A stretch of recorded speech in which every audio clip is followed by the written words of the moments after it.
I want to pay tribute to Jeremy Corbyn, who's a friend as well as a colleague. You wouldn't call Jeremy Corbyn a friend? No. We have to make the case for freedom of movement. We don't want open borders. Freedom of movement has gone and it's not coming back. Cutting off power, cutting off water, Sir Keir? Well, I think that Israel does have that right. I was not saying that Israel had the right to cut off water, food, fuel or medicine. Wounded by the media, the Sun in this city, a hurt for this city. And I certainly won't be giving any interviews to the Sun during the course of this campaign. Did you write an article for some newspaper the other day? Surely that's not going to gain you any support across the Northwest. Would you write for them again, Sir Keir? I would do, yeah. Can you guarantee that under your leadership, the 2019 Labour commitments to nationalise water, energy, rail, the Royal Mail, they'll all be in Labour's next election manifesto? I've made that commitment. Will you nationalise the big six energy companies, yes or no? No. No, you will not. By the Home Secretary was the wrong decision, and I think it was a rushed decision. In 2019, you said stripping her of her British citizenship was the wrong decision. She's lost her appeal to regain it. Should she be allowed to appeal again? Should she be allowed back here in order to face justice in the UK? I think the court decision yesterday is the right decision. The Labour Party in opposition needs to be the Labour Party in power, and a government doesn't go on picket lines. A government tries to resolve disputes. I'm really pleased to be here this morning supporting the staff at McDonald's who are on strike. Air quality, climate change is the issue of our time, and as the Extinction Rebellion protest showed us this week, the next generation are not going to forgive us if we don't take action. I think they're wrong. I think their action is wrong. You have to choose now between Davos or Westminster. Davos. Why?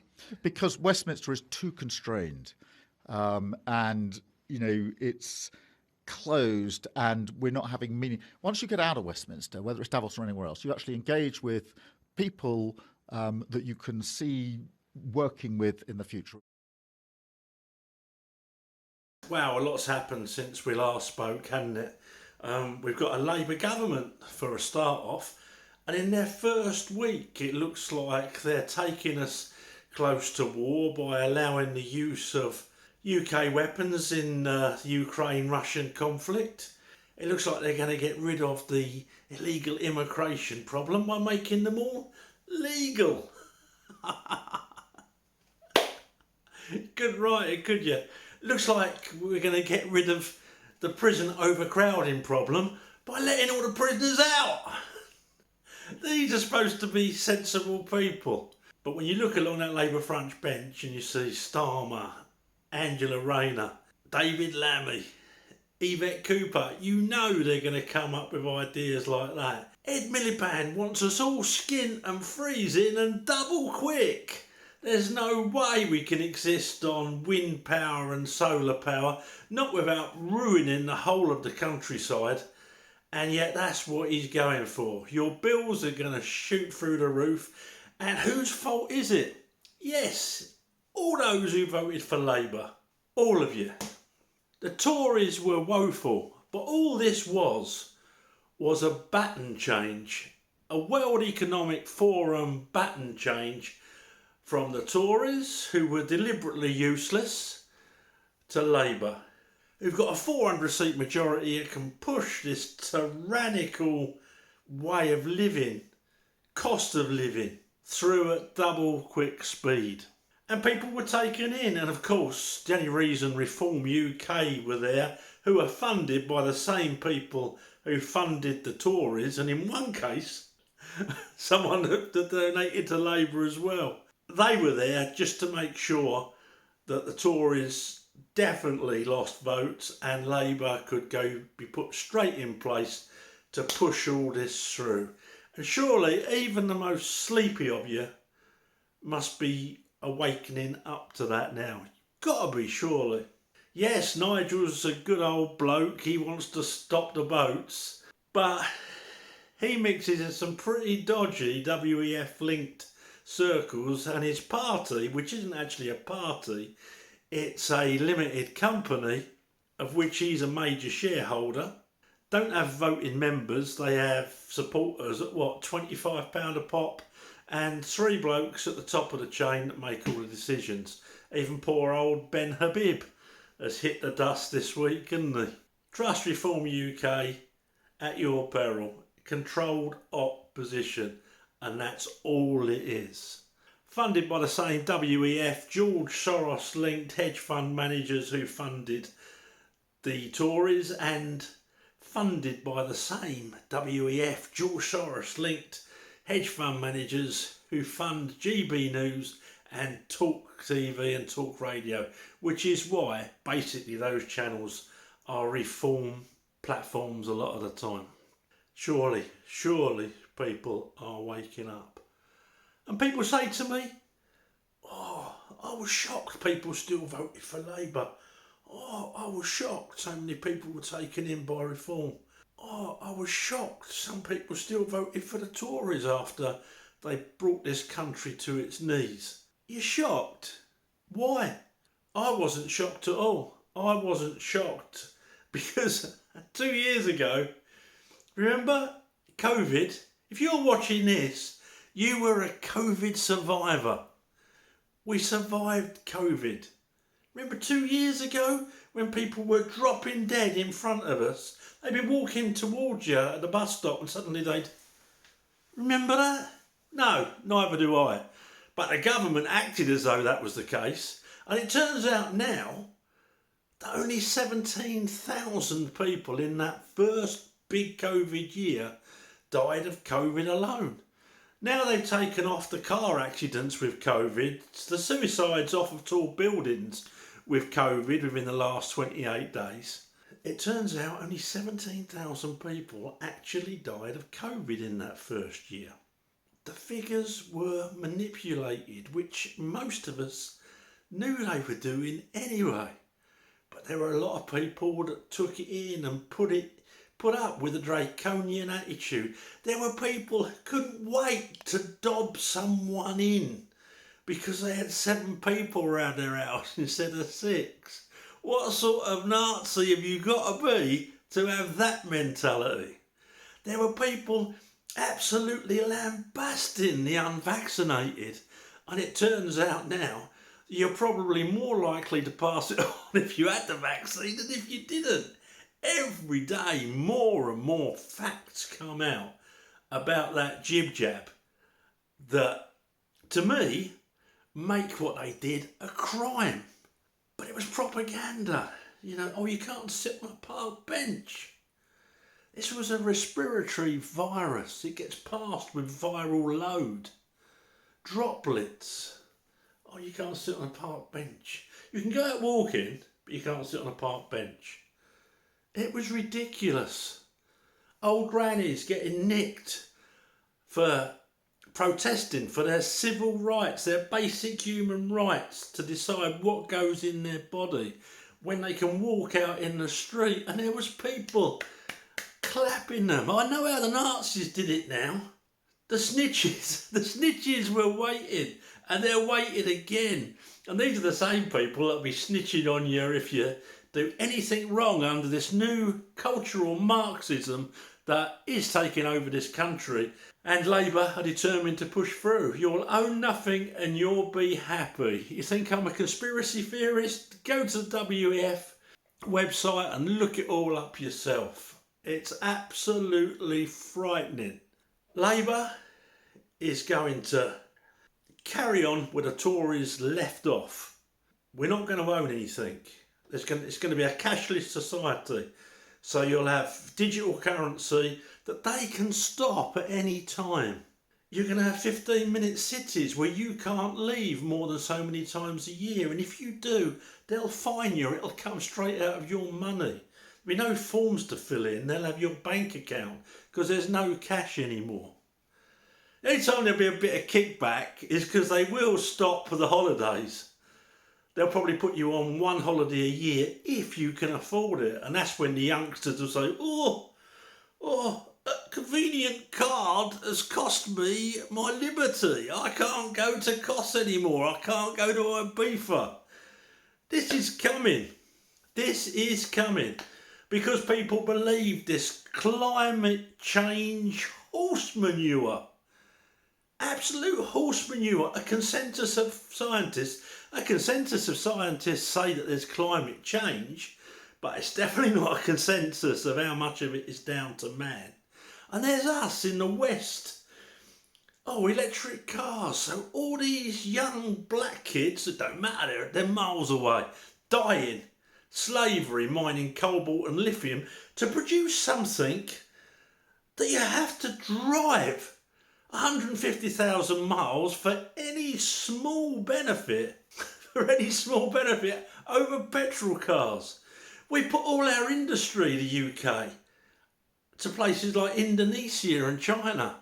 Oil refining, our steel refining, put it all out of manufacturing, all gone, so that we can meet our carbon footprint quota.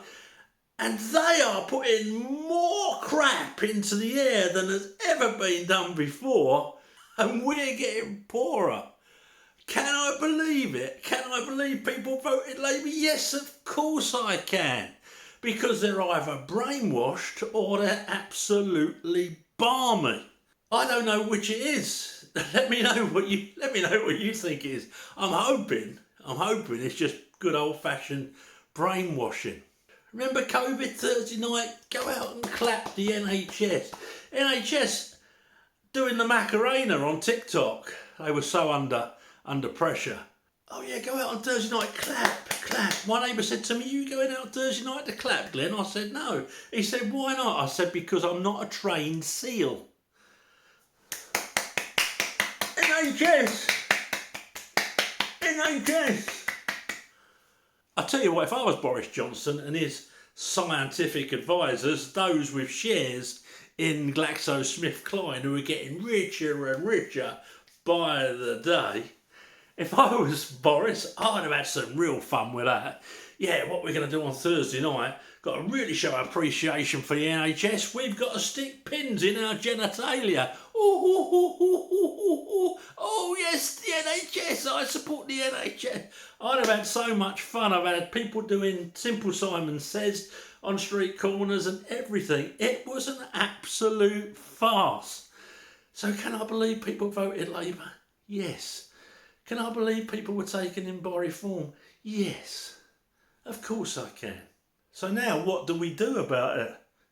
I don't know. I think it'll end up as civil action, because otherwise you're just going to push all this through, and in the next 5 years your life is going to change so it's unrecognisable from what it is now. We're fighting now for our children and our grandchildren.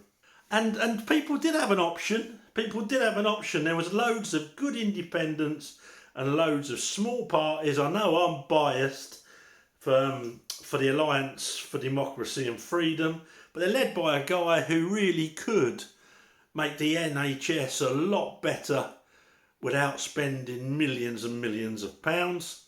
And they put up 10 candidates, and they were all good people who cared about their community, who would have voted against all this stuff in Parliament.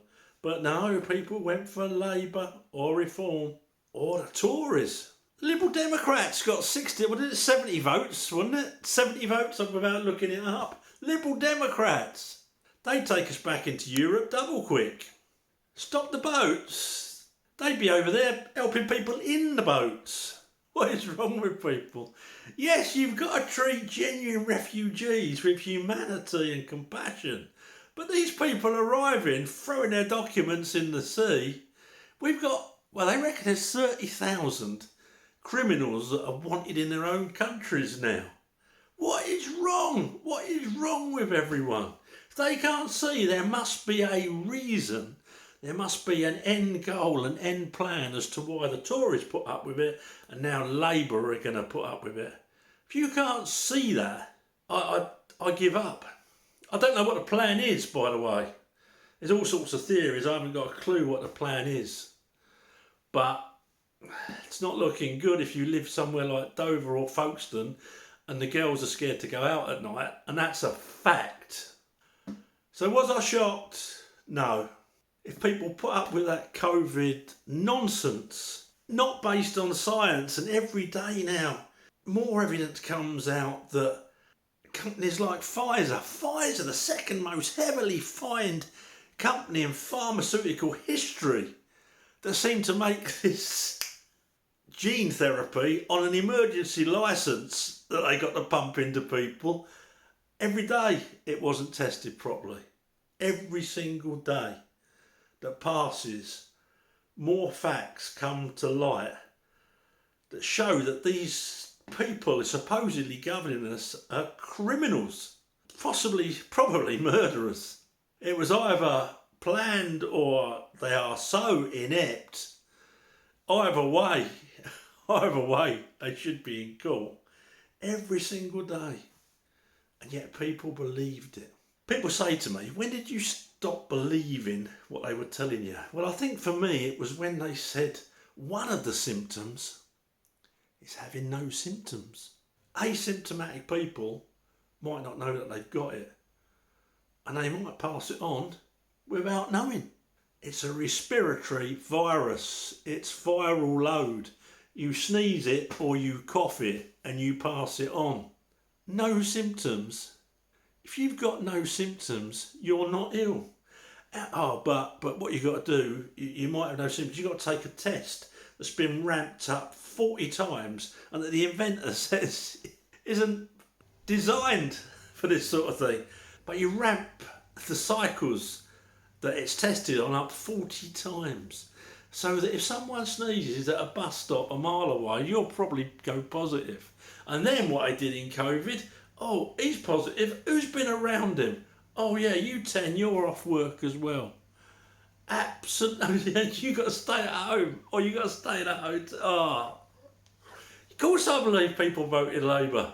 They put up with anything, and now they're going to go and take all this climate claptrap from scientists who are employed by governments and eco-technology companies, and they're going to ignore the experts who are independent, who don't agree with what people like that nutcase Ed Miliband is saying.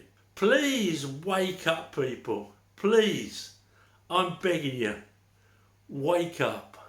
Let me know your thoughts. Please throw a like if you liked it. If you didn't like it, well, still throw a like. Be nice. Okay. And please subscribe to the channel. Speak to you soon. Thank you. Bye.